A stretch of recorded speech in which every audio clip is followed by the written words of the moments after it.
I'll start at the beginning. So I was born into a middle-class family in Philadelphia.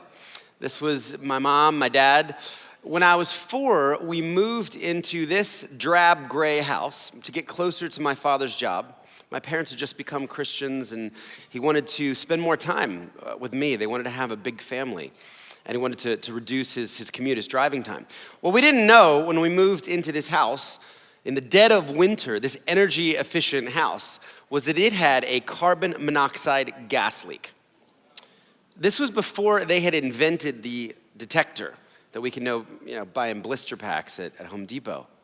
So we didn't know this. It was the dead of winter. My mom is fixing up the house. My dad and I was at school, he was at work. We were just sleeping in the house, and all of us start to get a little sick. And on New Year's Day, my mom passes out unconscious on my parents' bedroom floor. And after a series of blood tests, they identified the culprit, this mass amount of carboxyhemoglobin, carbon monoxide, in her bloodstream. And my mom didn't die, thankfully, but her immune system died. And she was never the same again. From that moment, she became allergic to the world. It's the best way of describing it. Anything chemical, anything toxic made her sick from this point on. Things that would just be normal for us, perfume or, the soap we might put on our hands, or lotion, or car fumes. All of these things made my mom terribly ill from this point. So I watched as a little boy my mom go from this vibrant mom, this was the heater actually that did it. My dad found it with a plumber friend. The gas company had come 3 times, said everything was completely fine, and he was the one that found the leak. Threw this mangled heater out on the curb. And I watched my mom go from a picture of health to a picture of sickness. She would wear these charcoal masks. She would walk around with oxygen tanks. And we had to prepare a containment room for her in our house, a safe room. And everything was washed with special soap. Her army cot that she slept on was washed in baking soda over 20 times. I remember there was aluminum foil covering the doors. And my mom was so sick that the print from books would give her these terrible reactions, the ink smell. So I remember as a kid, she still wanted to read, so I would bake her books in the oven, which was really fun as a kid because sometimes they would catch on fire, and I thought we were gonna burn this stupid house down. Later, my dad would make me bake them outside in the sun. I just recently found a family photo where there were 50 books just laid out on the grass, trying to get that smell of print out. And I would take a baked or sun-baked book up to mom's room as a child, and I remember she would open the door, she'd have this mask on, and she would have these cellophane she'd have gloves on, and a cellophane bag in her hands, and she would take the book from me with the cotton gloves, because if she touched the print, it would get in her bloodstream. She'd put it inside the cellophane bag, and then with her mask on, she could read. So it was weird. It was just a weird childhood. My parents' family planning stopped, so they miscarried what would have been my sister and then stopped having kids with this illness. So I was thrust into a caregiver role at a really young age. And it was now up to me to cook for mom, to do the cleaning, to help out around the house. My parents had this deep faith. They decided not to sue the gas company for gross negligence. They probably could have gotten millions of dollars, but they didn't want to become bitter. They thought that God would make his purpose known through this terrible accident. So I grew up in the church. I grew up as that kid, with the bowl cut, playing piano every Sunday morning. Cute, thanks. It was an actual cereal bowl they used. And I did everything by the rules. I didn't swear. I didn't sleep around as I got a little older. I didn't cuss. I didn't drink. I was with the program. And then as I got a little older, 18 happened. And, I had this moment of just rebellion. I said, look, I've lived my whole life playing by the rules, taking care of mom. Now it's my turn. I want to have some fun. And, I really believed that those rules were there to prevent me from living my best life, to prevent me from experiencing the world. So I say, I'm gonna move to New York City. I join a rock band. I put my hair down to my shoulders, which was a terrible idea. And the band breaks up immediately. No surprise there, because we all hated each other. But now I'm living in New York City and I come across an occupation that if one wanted to rebel, you could rebel in style as a nightclub promoter. And there is an actual job in New York City where you can get paid to drink alcohol in public. You can professionally drink. All you need to do is get the right people inside the right clubs.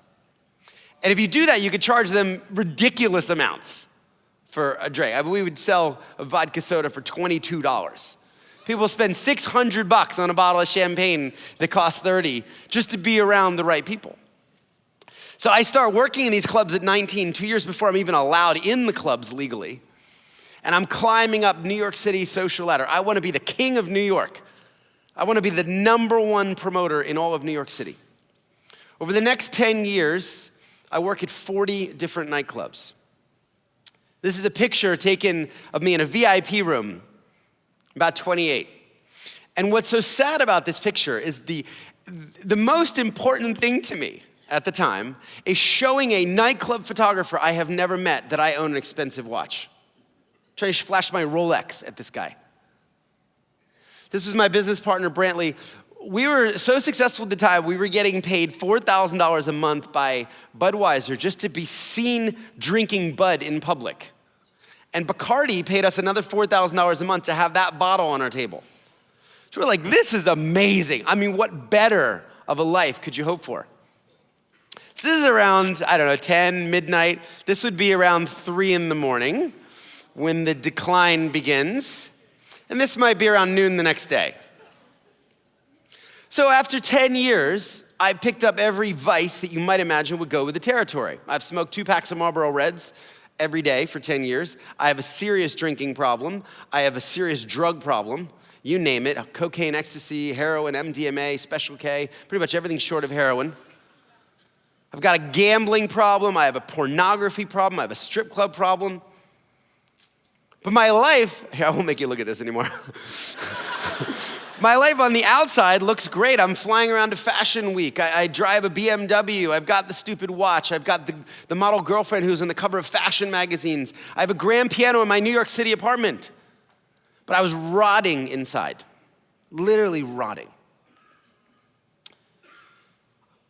My parents, for 10 years, have been praying their prodigal home. I mean, nothing worked. I remember once my father signs me up on an email list for a group called Models for Christ, thinking that maybe a Christian model might bring me back into the fold. They have, ladies in prayer closets at their church just wearing holes in the carpets with their knees. Nothing is working for 10 years. Their only son has gone rogue. 10 years in, I go home for Christmas, and I used to just flaunt my lifestyle and rub it in my parents' face. I was a bad son. And my dad gives me this book to take on vacation to South America, to Uruguay, called The Pursuit of God by A.W. Tozer. And I'm like, oh, sure, Dad, I'll throw it in my bag. So I go on this trip, and it was amazing. We rented a compound with servants waiting on us and horses, and I remember spending $1,000 on fireworks. They were magnums of Dom Perignon, what we'd all been waiting for. And I was partying like crazy at night, and then during the day, I start reading deep theology, like A.W. Tozer, and with a hangover. And there was something, I think, so opposite. I felt like I was reading the most sharp contrast to my life. This was about pursuing God, about pursuing virtue, about pursuing purity, selflessness to others. And something in me awakened. I'm sensitive to the church words, convicted, but that's probably the best way to describe it. I wanted to come home. And I realized not only was I emotionally bankrupt, not only was I spiritually bankrupt, I was morally bankrupt. I mean, I came across this verse in James that says, true religion is to look after widows and orphans in their distress, okay? And then to keep yourself from being polluted by the world. I'm like, I am 0 for 2. Officially 0 for 2. Not only am I perhaps the most polluted person I know, I actually pollute others for a job. Like, the more people get wasted at our clubs, the more money I would make. So I start praying again. I come back to New York City and go on about a 6-month journey where I'm trying to find a way out. And 6 months later, there's an event at a nightclub that involves guns and a whole scene. And I have this moment where I say, I'm gonna get out of town. I rent a cobalt blue Ford Mustang. I remember grabbing a bottle of Dewar's and a Bible, carton of Marlboro Reds, and I just start driving north, like north. I have no idea where I'm gonna end up. And I'm praying and smoking and drinking and praying and reading the Bible. Like there's just this conflict going on for my old lifestyle and where I wanna go. And I wind up in Maine, a dial-up internet cafe in Moosehead Lake. And I asked myself this question. I say, what would the exact opposite of my life look like? Not a little turn, 25 or 45 or 90 degrees. What would a 180-degree opposite look like? And I feel like I hear, well, that would look like serving God and serving others, or serving the poor. So I come up with this idea that I am going to never go back to New York City. I'm gonna sell almost everything I own, and I'm gonna give 1 year as a tithe for the 10 that I'd selfishly wasted. And I'm gonna serve God and I'm gonna serve others. So from this dial-up cafe in Maine, I start applying to all the famous humanitarian organizations I'd peripherally heard of over the years.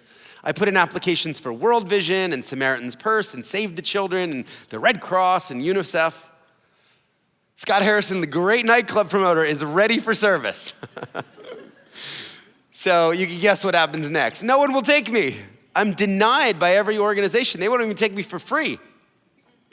So I've actually liquidated my life. I put up 2,000 DVDs on eBay in a single lot, just trying to purge everything and start over. And no one will take me. So one organization finally writes me back and says, hey, if you're willing to pay us $500 a month, and if you're willing to go live in a country called Liberia, that's just come out of a 14-year civil war, I'd never even heard of this country. Like, you can volunteer with us. I'm like, yes, I'm in. Here are my credit card details. When does it start? They said 3 weeks. I said, this is perfect. What's more opposite than having to pay and actually going to the poorest country in the world? It had fallen off the United Nations development chart. It was ranked dead last. So I dust off a journalism degree that I'd gotten and never used at NYU, and I say, look, let me come on and be your volunteer photojournalist. I can take pictures, I can tell stories. And by the way, I've developed a nightclub list of 15,000 people. I have all their emails. I've been getting them drunk for 10 years. Maybe I could tell them a different story. Maybe they would actually care. So this organization takes me on. I land in Liberia, following 14,000 peacekeepers. And I join this amazing mission. This is gonna be my new home, a 522-foot hospital ship. It was an ocean liner that had been converted, gutted, and turned into a state-of-the-art hospital with 42 beds. And it was a very simple idea behind this mission: bring the very best doctors and surgeons on their vacation time to offer free medical care to people who can't afford it in countries where there often was no access to medical care. So I'm living down in about a 125 square foot cabin down by the waterline with 2 roommates, immediately feeling sorry for myself because the conditions were so poor. The ship was 50 years old, there were cockroaches everywhere. Then I get off the ship and I see how people are living. But I meet this guy named Gary Parker, and he becomes my first mentor, my first guide. And I get to know a little bit about his story. He's the chief medical officer. Learn that, not so similar to me, he had signed up for a period of time. He'd signed up for 3 months. He was a surgeon in California. He said, maybe I could do 3 months and I could operate on others. When I got on the ship, he had been there 21 years. He never went back to his practice. Met his wife, raised his kids on the ship. He'd been there 21 years, using his skill in the service of others. So I have this all-in moment. I realize that for my life to change, for me to be able to start over or turn the page or get this clean slate, I'm gonna have to just quit it all. So I'm not gonna lie, I went out with a bang. Night before I walked up the gangway, I smoked 3 packs of Marlboro Reds, drank like 8 beers. I actually turned up embarrassingly with a hangover the next day, reporting for duty. But I knew that was it. I knew that had to be it. There was something prophetic, symbolic about walking up on a ship, the gangway being pulled in, and then sailing away to a new continent and to my new life, where I could just leave all of that dead stuff on the shore, on land. So I do. And I never smoke again. I never gamble again. I haven't looked at a pornographic image in 15 years. I don't have sex for 5.5 years until my wedding night. Okay, let me tell you, I was like a playboy in New York City. I'm like, I'm gonna sign up for it. I'm gonna sign up for all of it to allow this new story to happen in my life. So I find Liberia to be a disaster, guys. It's no electricity, no running water, no sewage. People living in bombed out buildings like this, in houses that were once beautiful, completely decimated by the war. There's one doctor in Liberia for every 50,000 citizens. Here we have a doctor for every 300 Americans. So if you get sick, you're out of luck. 2 surgeons in a country of millions, nowhere to operate. So that's what we were there to do. Before the ship was pulled into the port, a small advance team flyered the country saying, hey, if you have a giant facial tumor, if you have flesh-eating disease, never even heard of that, if you were born with a cleft lip or a cleft palate, if you've been burned during the war, often the rebels would pour oil over the children trying to fuse their body parts together for fun. Turn up and maybe we can reconstruct your body. My 3rd day in Africa, my 3rd day on this mission, never forget it. I wake up in the morning, it's still dark. I grab my 2 Nikon cameras. I put on hospital scrubs. Around 5:15 in the morning, I jump in a convoy of Land Rovers with medical staff. And we snake through the city, and our final destination is a football stadium, a soccer stadium that the government has given us to triage the patients. And I know that we have 1,500 available surgery slots. I'm like, is it possible that 1,500 people are sick with these conditions? We turn the corner, there are 5,000 people standing in the parking lot waiting to get in. And this was a moment, I remember weeping, realizing, oh my gosh, we're gonna send over 3,000 people home with no hope. I later learned many of these people had walked more than a month just hoping to see a doctor that might be able to help them. First person I photographed, the first kid in line was this little boy named Alfred Sesu. He was 14, suffocating to death on his face with a very benign tumor. Now his mom says through a translator, 4 years ago, my son was completely fine. This is what he looked like, Alfred at 10. And then something started growing on his face and there was no surgeon to take him to, so they took him to the local witch doctors and they cut him with knives and with sticks. They spread pastes, they chanted. None of this worked. The tumor just grew larger and larger. 4 years later, the boy could hardly breathe, could hardly eat. And I realized we were there to help. We were there to transform lives like Alfred's. A couple days later, I scrubbed up. I watched these amazing surgeons on their vacation time remove the tumor, throw it into the medical waste. I got to take him home a week later with his new face, and I got to watch Alfred heal. It was an amazing transformation. This was my job was like. I would wake up in the morning and I would photograph the patients scheduled that day. Martha Lean told me this tumor had grown for 8 years. You can see she holds a towel at the bottom of the frame. She would say, I have to cover my face in public because if people see my tumor, they stone me. They would throw rocks at her face. They thought she was spiritually cursed. They thought she had done something in the spirit world to bring this terrible affliction on herself. What she needed was a surgeon and about 40 minutes under the knife just to remove a benign mass, get her face and her life back. So this first year, I take 50,000 photos. I could spend hours telling you about all the amazing people that I met, these people of courage, many who had walked from 2 or 3 countries away just to hope to see a doctor. Now, my club list is also getting the privilege of these photos. You can imagine how that went.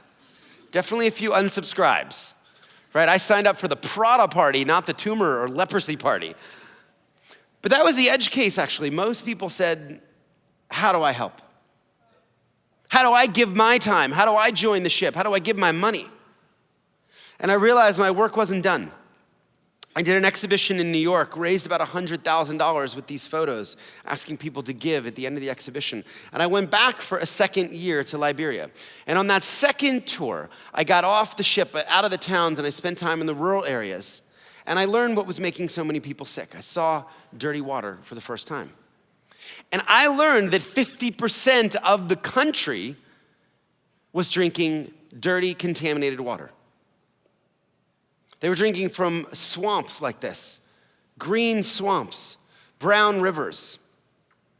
Met this teenage girl named Hawa, realized this is the only water she'd known her entire life, all she'd ever known.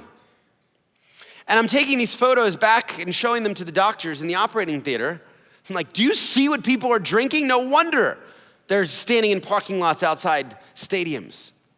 And the doctors are like, yeah, we know. There's tons of data on this. In fact, 52% of all the disease throughout the developing world is caused by unsafe water, a lack of sanitation and hygiene. So Dr. Gary says, why don't you go make this your issue? Rather than help us raise money for another $50 or $60 million ship, why don't you go work on the root cause of some of the sickness? I'm like, well, maybe I will. So I come back to New York, and there was such a responsibility to do something about what I'd seen.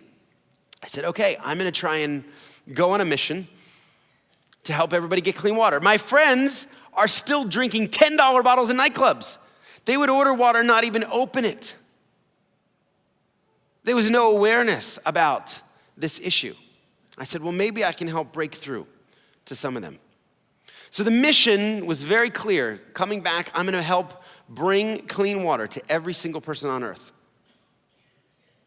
This is the scale, the size of the problem. Today, 663 million human beings, simply because of where they were born, simply because of the conditions they arrived in that they did not choose. 1 in 10 people on the planet are drinking bad water. Today,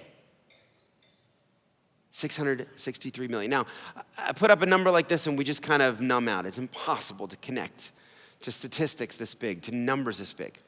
So over the last decade, we have tried to tell stories of the people that are trapped inside this huge number. Kids like John Bosco in southern Rwanda. John Bosco has never known anything except this swamp. This is the water that he has grown up with. Water for drinking, water for cooking, water for cleaning. It's all he's ever known. Photograph this little girl in Honduras. She was drinking from a river. It looked more like chocolate milk. You know, we look at this water and say, we would never drink this water. We would never give this water to our children. We wouldn't give this water to our animals, not our dogs.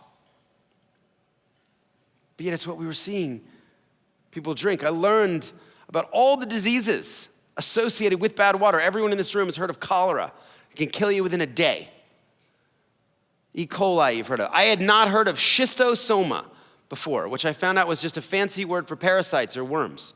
Learned that over 200 million people had worms crawling around in their body because of the water they've been forced to drink.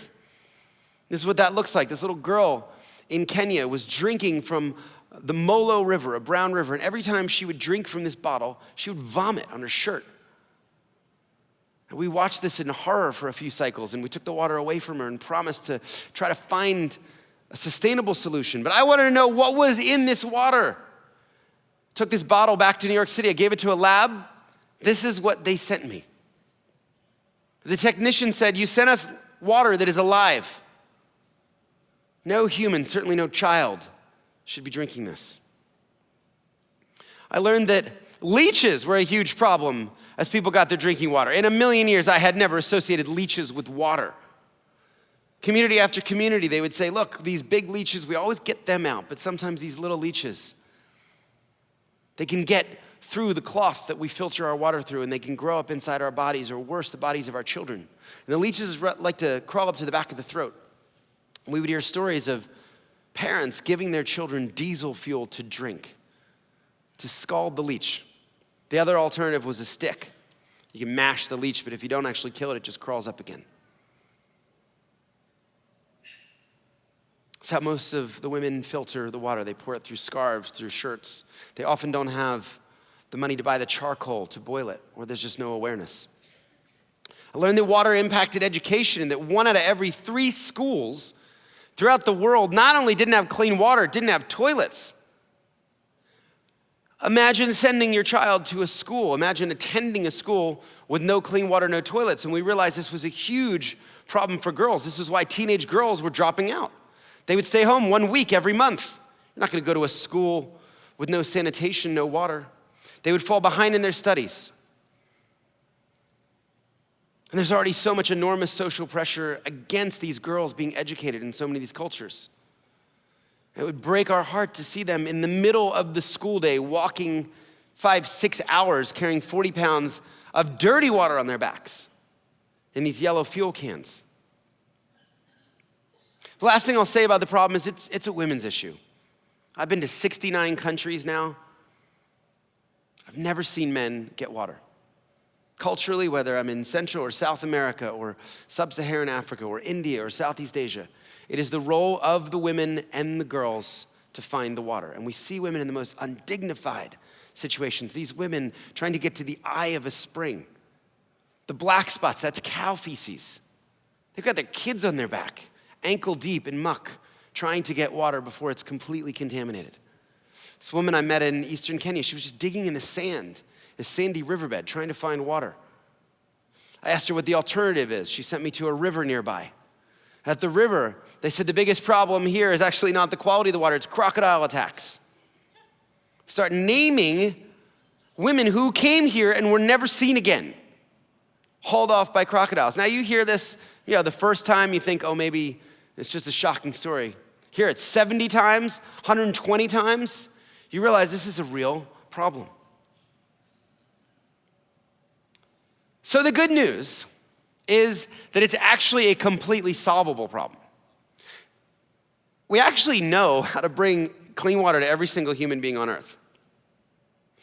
I have friends that are working on more complex issues. They are looking for the cures to diseases in labs or in test tubes. They're trying to develop vaccines that we may or may not be able to. Water is just not like that.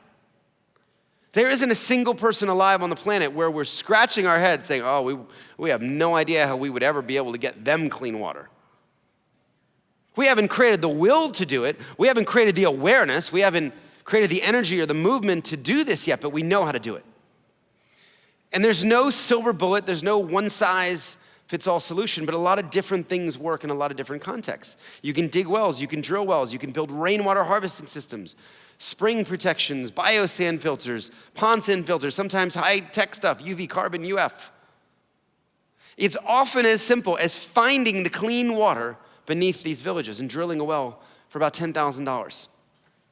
It's a terrible irony when you go in and you watch people dying on top of the resource that could save their lives.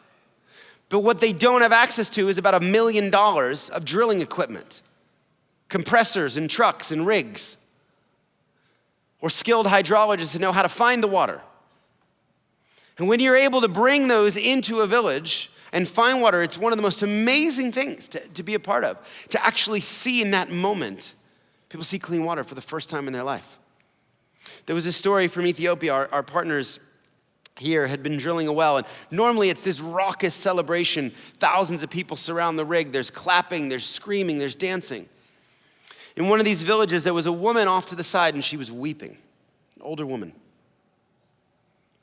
Our partner walks up to her and says, hey, did you not get the memo? This is a happy day. Why are you crying? And she says with this angry look on her face, she says, do you mean to tell me that my entire life I walked hours for water to that dirty river and it was underneath my feet the whole time?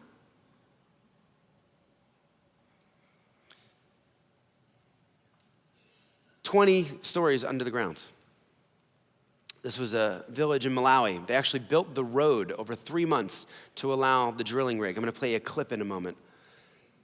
There was a huge ravine. It was cut off, and they said, well, we'll fix that. We will build a road. Every single family member or every household sent one person for 3 months, and they just built this road, and they filled it in, they filled it in.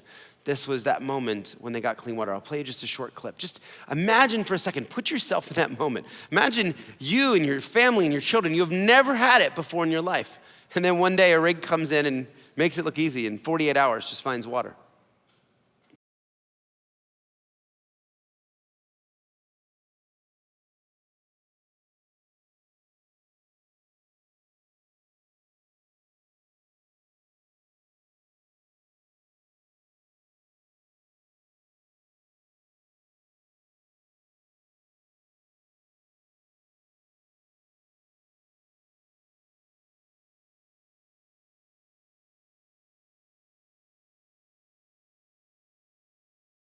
So I've been a part of those so many times, those celebrations, yeah.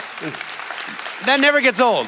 That never, ever gets old. We believe water changes everything. We have said this for years. We believe water is the most transformative thing on the planet. It brings health into communities, into the lives of children. It brings better education. If schools have clean water and toilets, you get better students.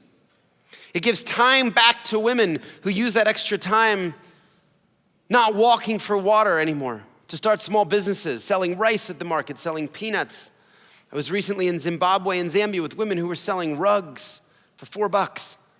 Many women tell us we're better moms. We get to spend more time with our families, with our children, teaching and leading our families. This woman, Helen, told us that when she got clean water for the first time in her life, she felt beautiful because she finally had enough water to wash her face and her body. She said, I was making sacrifices. I always put my family first. I let them use all the water. I washed my kids' school uniforms and my husband's clothes and his body, and I cooked for them, and I let them drink it. Water brings dignity back to people.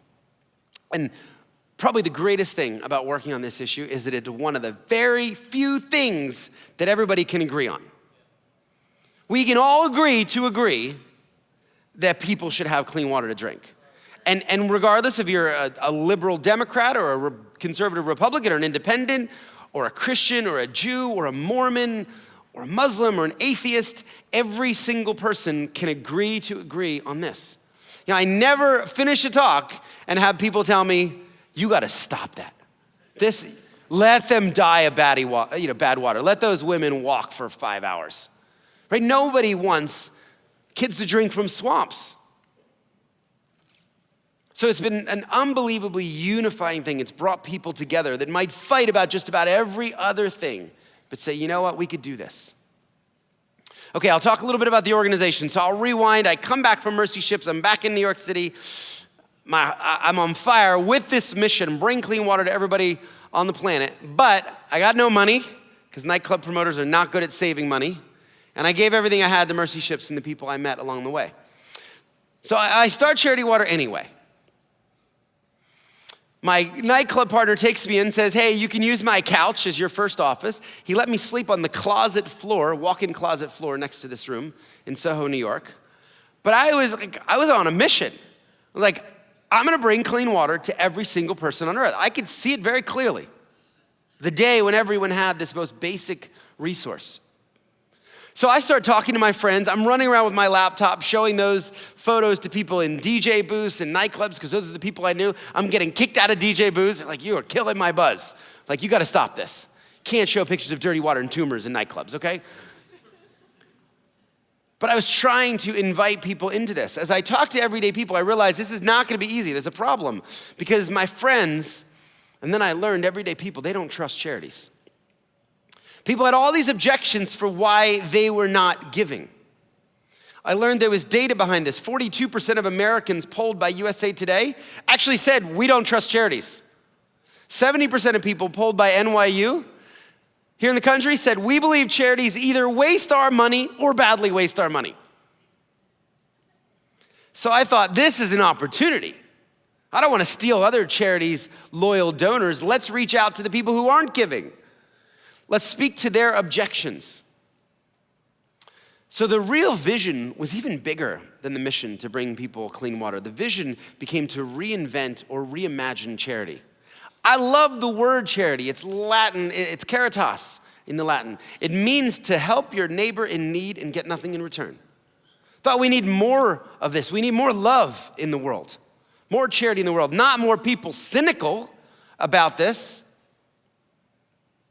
So this would really be the mission, to start a movement of generosity and compassion and take disenchanted, cynical, skeptical people and bring them back to the table and say, look, we're gonna do something different, have another look. So I had 3 big ideas, really, that I thought would speak to some of the objections. The first was we had to deal with the money problem. Could we create a way where 100% of every donation Charity Water ever took would go directly to help people get clean water?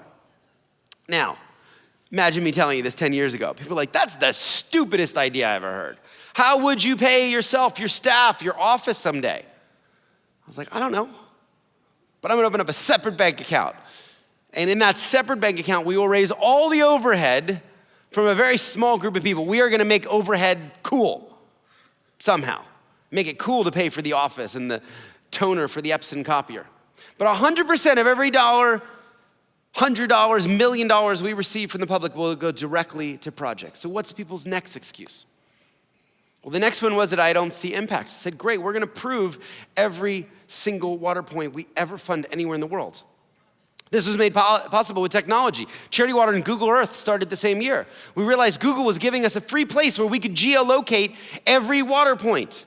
We could build the most hyper-transparent charity the world had ever seen using the available technology. We would never spend $1 unless we could prove it. Third thing was, we believed for this work to be culturally appropriate and sustainable, it had to be led by the locals. No one like me with my skin color should be running around Central and South America or Africa or Asia drilling wells. Our role could be to get people to care, to raise funds as efficiently as possible. But the work had to be led by the locals in these countries. People in Ethiopia leading their communities, their families, their countries forward. They would be the ones getting the credit. Their hydrologists, their technicians, their drivers, their construction crews. So this sounds so simple, but no one was doing anything like this 10 years ago. So we put these together, and the only thing I could think of to get this thing started was to throw a birthday party for myself in a nightclub. Day one. So I got 700 people to come. I gave them open bar for an hour. And on their way in, I said, you gotta drop $20 as a donation in this big plexi box. I remember that night, a drug dealer came, and he gave $500. He sold marijuana. And he said, this is the first charitable gift I have ever made in my life, but I know where the money's going. I trust this thing. That night, that was not our demographic, by the way, but the winning trust was cool. That night, we took the $15,000 we collected. We took every penny to a refugee camp in northern Uganda where 31,638 people were living. They were drinking out of this swamp. We did our first few projects, and then we sent the proof, the photos, the GPS, video of clean water flowing back to the 700 people that came and said, you did this. This is where your $20 went. People were blown away to ever hear from us again. They never expected to hear from a charity. They went to a party at a nightclub, they gave $20. They said, how can we give more? We said, there's something here. Let's create this virtuous cycle of giving. Let's restore people's faith in charity, in giving. And maybe this thing can really, really grow. We just tried to be creative. We shot rich people in New York City in the same situations as the people we were seeing around the world. Imagine if your mom had to drink water with bone and hair in it as it came down from a slum. Imagine if your children going to a private school in their uniforms had to carry water on their backs. Imagine if my banker friends had to go to Central Park Pond in the middle of the day in their fancy suits. We would never allow this. But it was okay for a tenth of the world. It was okay for other people's children because of where they were born.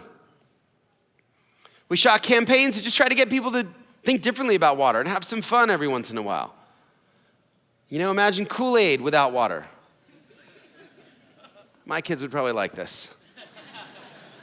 A lot of times we were serious. Imagine if your mom giving your kids death in a baby bottle every day, playing Russian roulette with their lives because you have no choice. I believed if we had creative, compelling, excellent content, we would get donated media. And that turned out to be true. We got buses donated. We got taxi tops donated. $1 million TV slots donated. As people just wanted to spread this message. We tried to just bring the materials we were buying to life. We wound up shooting a bunch of stuff using drones. We said, look, someone gives $10,000 to build a well. Where does it go? Well, these are the materials that it buys. That's the rig. This is the team. These are all the materials that go into one biosand filter project in Cambodia, one village. Just trying to bridge connection. The money does this, helps these people. We built a digital-only charity only because direct mail just seems stupid to us and not the future. Thought that I would buy your physical mailing address and send you paper that you don't want and then ask you to write a check. That was not the future. I invited myself to speak at Twitter headquarters when there were 28 employees at the company. We just realized this was how the movements of the future would be built. And we always tried to find ways to celebrate our community, the amazing things they were doing, bringing their creativity and their passion to this issue. We partnered with luxury retailers. This was a fun one. We went to Saks Fifth Avenue and we're like, you sell $5,000 purses. We have some $5,000 water projects. We should totally be working together because we're both in New York City. I think they'd never heard anything quite so insane. So they wind up shooting 2 catalogs in water. They give us the windows of New York City, Beverly Hills, Chicago. They let us build wells in the store. We build wells in Saks. They raised $700,000 in the first campaign, just getting their community involved. Partner with American Express. They put us on their homepage, start taking huge campaigns out in print, trying to raise awareness about the water crisis and the needs out there. We wind up opening the NASDAQ 3 times. We become the go-to charity when a company who's about to go public doesn't make it at the last minute. They call us at 8 o'clock at night and we're like, we will open up the NASDAQ. We'll take that awareness. Same thing with the New York Times. We've done this 4 times now, or the New York Stock Exchange. Just looking for new ways to tell the story, new ways to get the brand out there and get people aware and engaged with this. We stumbled upon this idea on our 2nd anniversary. I didn't want to go back to the club and throw another party, and I thought, I certainly don't need a birthday party.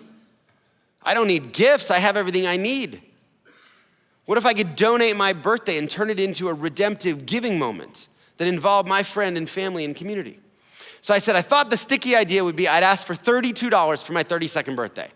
So I email every single person I know, will you give $32 for my 32nd birthday? 100% of the money goes and you'll get to see exactly where it goes. To my surprise, this spreads beyond my community. I raised $59,000. 7-year-old kid, Austin, Texas, Max Schmidhauser, donates his birthday. He starts knocking on doors in Austin, raises over $22,000.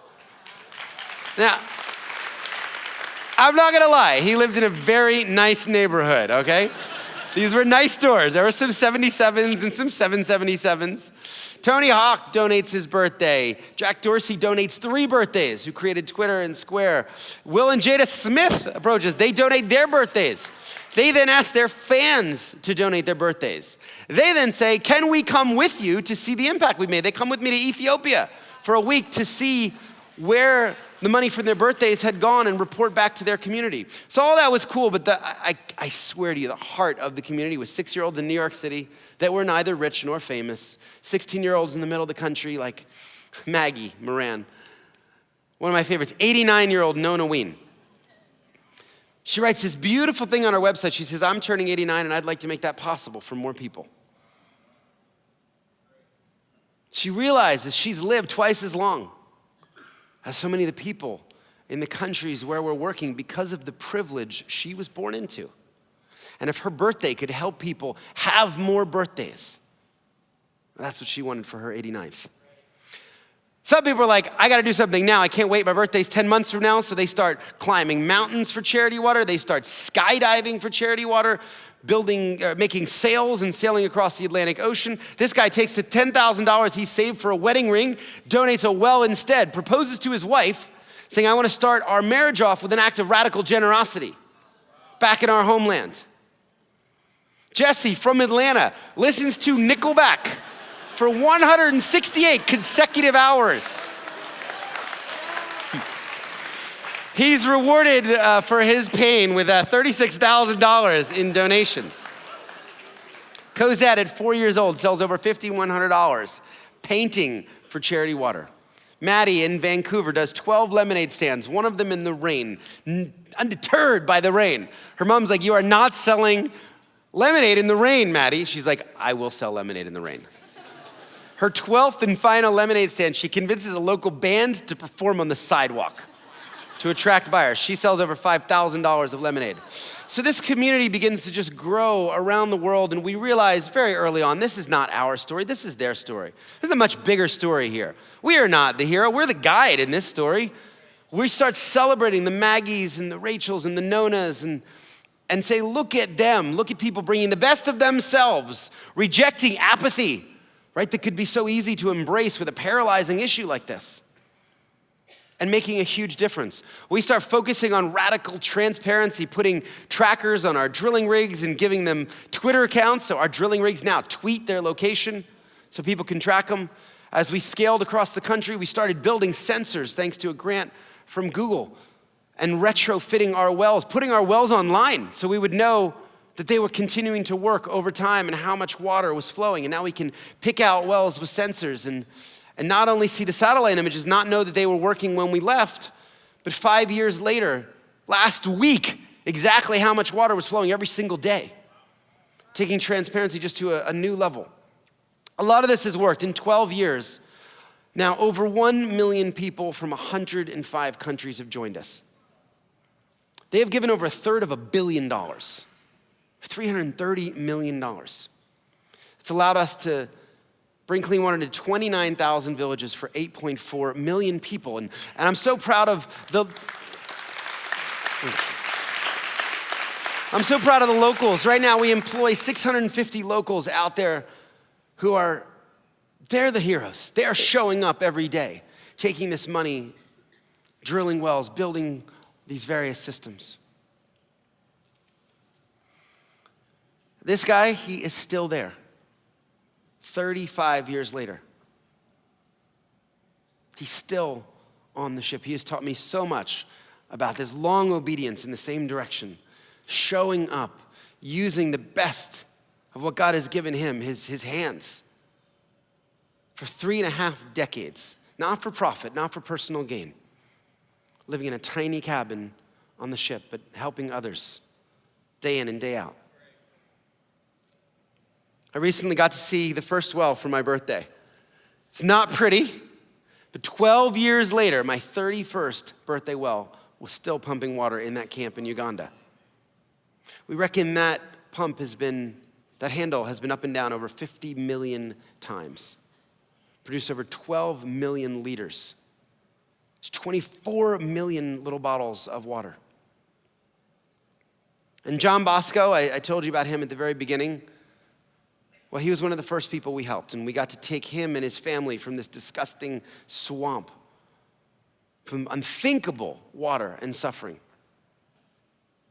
And because everyday people cared, they stretched their hands out across an ocean, not because they had to, because they wanted to, and provided the resources for that well to be built. Then drilling rigs start moving towards this village, and they pull off the paved roads into the rural areas. John Bosco watches local Rwandans.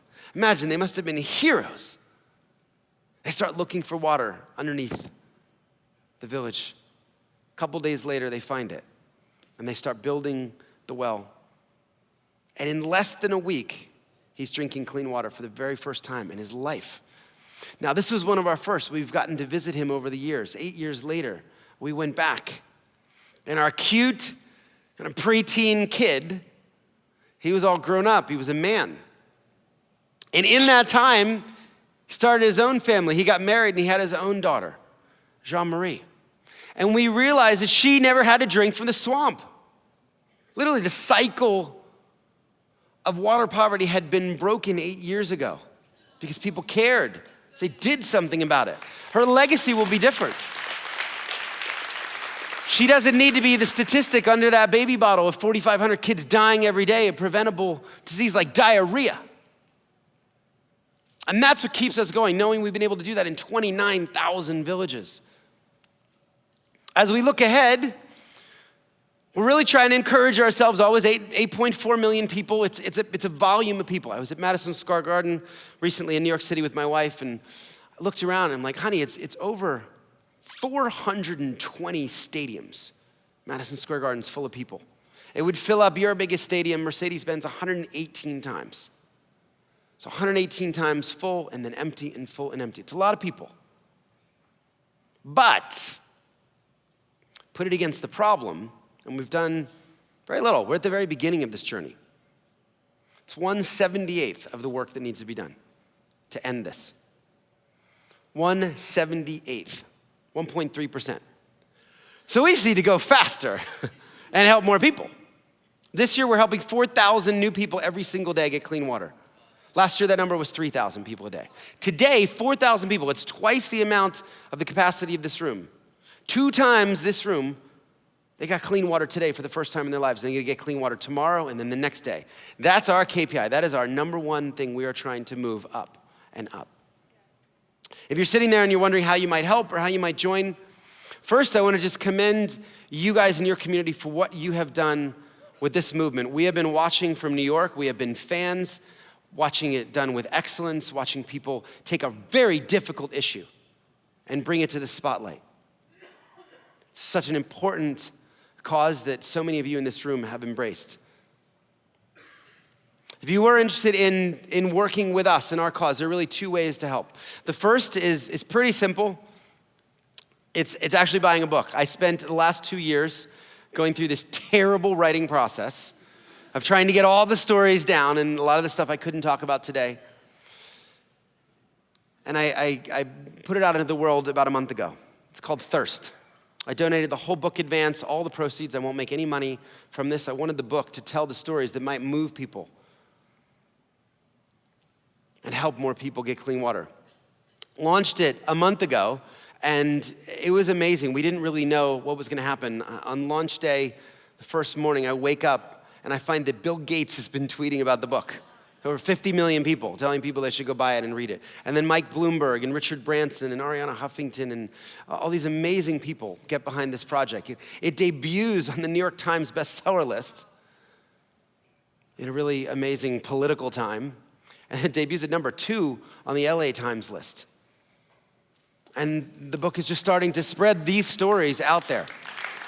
So, one easy way to help, there's a donor that read it that was so inspired that says, I'll pay $30 from anybody who buys the book and just sends you in a receipt. I'll give one person clean water on their behalf. So it's an easy way to help if you, I think we sold out of them this morning, but you could grab it on Amazon, just forward your receipt, and someone will get clean water, just as simple as that. And then do share it, the story, with someone else. The second way to help is a new community called The Spring.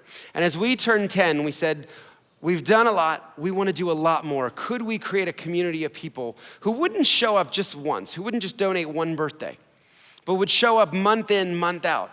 Maybe in the same way they do for HBO or for Netflix or for Spotify or Apple Music, for some of their content. Could we create a subscription program for pure good where 100% of the value was passed on to people who needed clean water? Where you would get nothing in return. So we called it The Spring. Like the word, it's a time of new beginnings. It's also literally where so much of the clean water on earth comes from. And we just started to ask people to join. We said, look, it costs us $30 to give one person clean water. We know there's a lot of people that could probably do that every month. A lot of students and college kids could do less, maybe $10. Some people might be able to do even more with their small business.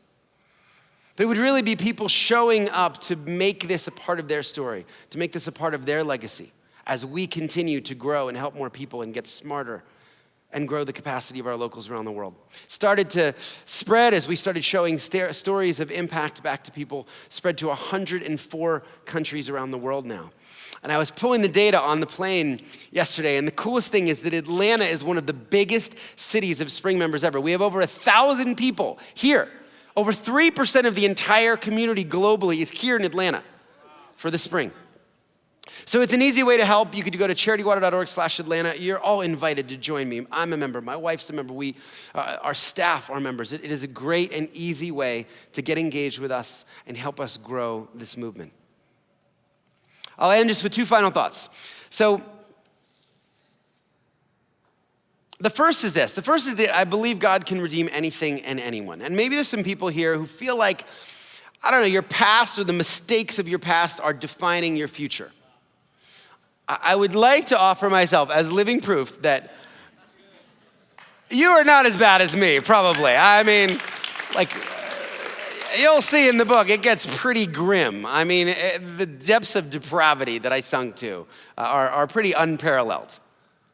But yet, stepping out in faith and obedience and walking away from that, I really got a do-over. I got a clean slate. This guy is completely gone. You would not invite this guy to speak at church, okay? God's blessed me with an amazing life's mission, an amazing work. I get to travel around the world and preach a message of redemption and generosity and compassion and help people get clean water every day. He's blessed me with an amazing wife and 2 incredible kids. It's my wife, Victoria, my son, Jackson, and his daughter, Emma. This is my favorite verse And Joel is this: I will restore to you the years that the locusts have eaten. It lists all these nasty worms I'd never heard of. I had to look up palmer worms and canker worms. What sounds grosser than a canker worm? Right? You get this picture of desolation, of barrenness. I Googled locust hordes. I got this image.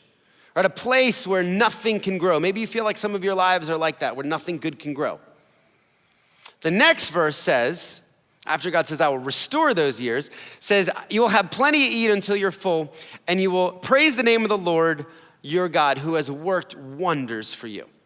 And it's so true in my life. God has worked wonders for me in my life. I know he's worked wonders for so many of you, and he's waiting to for others, if you'll let him.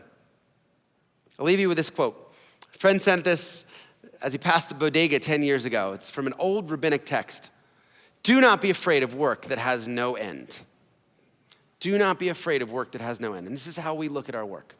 If your work is a pursuit of ending the needless suffering you see around you, in your local community, in the global community, if your work is using your time and your talents, your money, what God has blessed you with, to serve others, it is a never-ending work. See, when we end the water crisis, we are not going to just drop the bike and quit. We'll take everything we've learned. We'll take our community. We'll turn our attention on another pressing need, maybe hunger, maybe a justice issue, maybe shelter. It is a never-ending work, and I've come to embrace that. That used to scare me, and now I've come to embrace that. So I would call you to that work. Use what you have. The more you give, whether it's time, whether it's money, the more you give,